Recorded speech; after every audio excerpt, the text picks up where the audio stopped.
Hello and welcome to my next section on economics chit chat. Today we are going to talk about a very important topic called as mystery behind poverty. And this is a very important topic for all of us to know today. Why? Because every time when a person tries to understand his financial situation, there is a question that comes in his mind. Am I really rich or am I poor? It is not just money that makes a man rich. It is asset, it is its quality of life, education, the country in which he lives, and various economic factors that make this entire concept of poverty into economics a very interesting one. Many economists in this world have tried to understand and address the concept of poverty. But when it comes to the Indian economy, the Indian scenario altogether, the concept of poverty is entirely different. Many people in this world think that India is poor. India is a downtrodden country. There is a lot of poverty. People are living behind the poverty line, living below the poverty line. And people think that India still needs to be developed in terms of the asset, in terms of living conditions and factors. Let me tell you a truth behind India's poverty story. Just to begin with the session, we will try to understand these three factors: thoughts, action, and result. Every time a normal Indian citizen, when I say a normal Indian citizen, a middle class Indian citizen, the first thought process that comes to the mind of him is salary. He wants to have money that is enough for his survival. So the first thought of an average Indian is only survival. He doesn't think about creating wealth.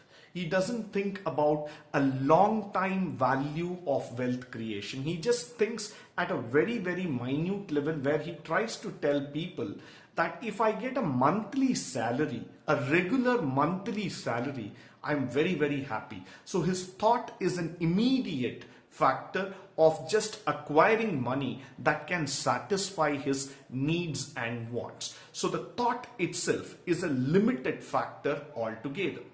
Now, because of that thought, the immediate action that you would start seeing here is that use the money to satisfy my needs, to satisfy my wants. So the action that you start seeing here from an economic standpoint is that use the money to satisfy the need. Moment you get money, you're not going to think further. You're just going to put the money into action and you are going to make the best use of the money.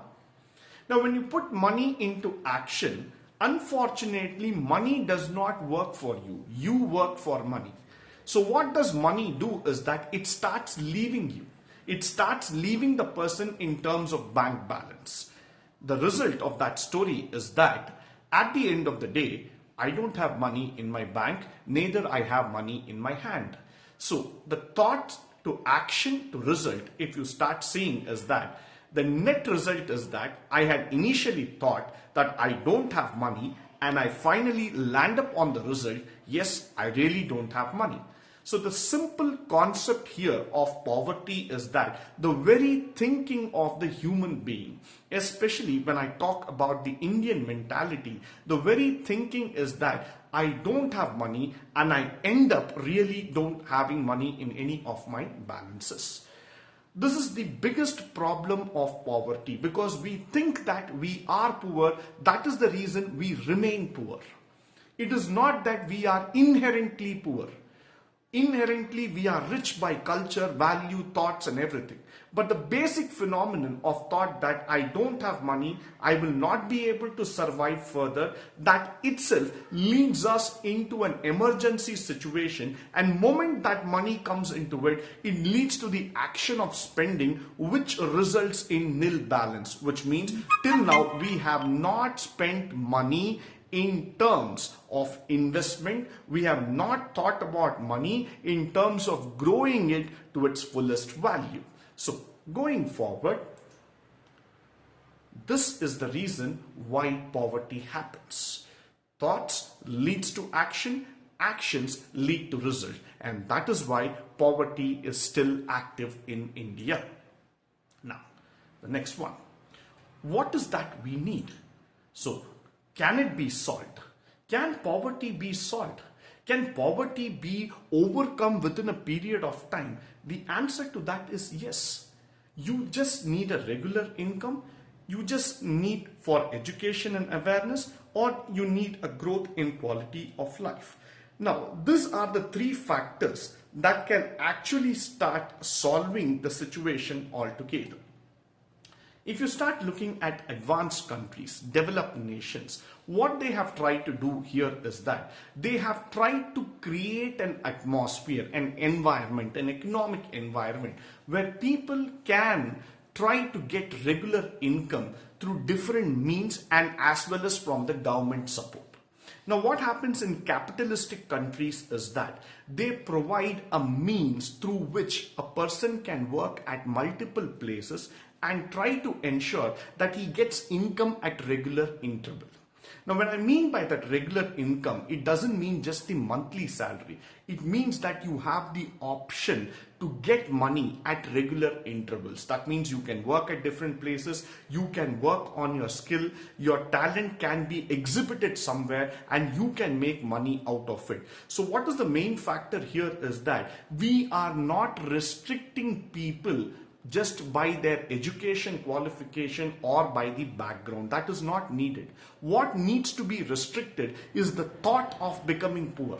What needs to be inculcated is that you can also work hard. You can also do multiple jobs at multiple times in order to make your income more regularized. That's how the growth of income will happen in citizens. Now, if you look in America, people do different kinds of job. I might work as a teacher in the morning. In the evening, I might work in the mechanic shop. In the night, I might work as a server in some place. Now, what happens here is that I'm not just trying to bring in comparison, but what I'm trying to say here is that I am trying to utilize my time, I'm trying to utilize my effort at different places so that I can start making regular income, so that I will start making myself more available, more productive.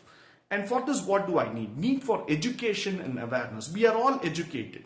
Somewhere down the line, we have multiple degrees, we have multiple qualifications altogether, but what we don't have is awareness. The education to make ourselves aware. We just have education, theoretical knowledge. We are not aware of how to put our skills, where to put our skills, and how can we do the best. So that's the need of the hour. We need to make ourselves self-aware. And then we need to grow for that quality in life, the need for growth. Now, if you look into any of the developed countries, the advanced countries, the quality of life, what they get from the environment, the social factors, the beneficials from the government, everything seems to be that it is exactly tailor-made for the citizen. That's where Indian citizens really get dejected. Why? Because they think that the government does not work for them. It's only we who work for the government. But in other countries, the government tries to create a policy where everybody gets included so that the quality of life is found to be better even for the common man. In India, what happens here is that the quality of life is a contradictory factor, is a comparative factor. For certain people, the quality of life is good because they have more income, they have more wealth, they have a better social status. But for a person who does not have income, for a person who does not have the money, automatically he feels that the quality of life is low because he does not have access to everything. So for him to grow in India, he thinks that money is the only factor. But that is not the truth. The truth is that the supportive environment that the government needs to create so that things like common factors become accessible to the people. Now, for example, in India, insurance is an expensive factor. Insurance is not an inbuilt factor. So when you go and talk about insurance to the poor people, they immediately think it as a luxury. They feel that insurance is not needed because they have to spend money on that initially. Whereas when you look at the capitalistic countries, they have made insurance as a part of a life. So they make it affordable so that everybody gets a benefit of insurance. So that itself makes a quality of life where you feel that, yes, there is some backup for me in life. So how can it be solved? It can be solved by these factors: need for a regular income, need for education and awareness, and need for growth in quality of life. What needs to be removed? These are the things that need to be removed. We need to remove the politics in each and everything that we do. We don't want politics, we want results. We don't want people who come and make false promises. We don't want a country which is still being dominated by caste and creed. We don't want that inequality. We don't want that injustice to happen anymore in our country. Why these factors matter in terms of poverty? Politics is the first reason that you would start seeing in our country where people are literally carried away.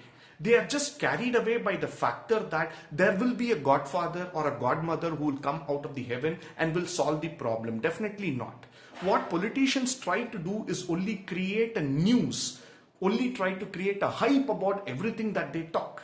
And because of the hype, false promises are created.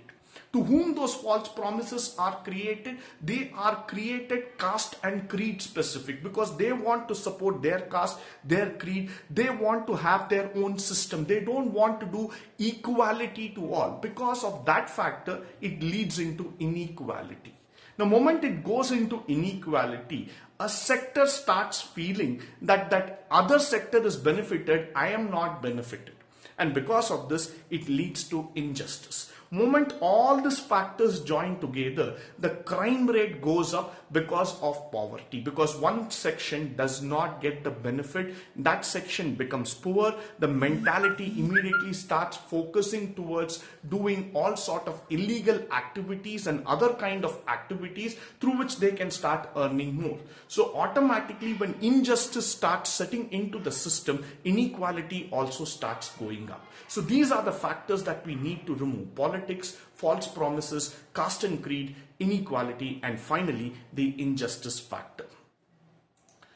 I hope and believe that this session was interesting and informative for you. Please do share your experiences and thoughts with me in this channel. Please do subscribe to my channel and feel free to share your opinions with me. Thank you once again for joining me today.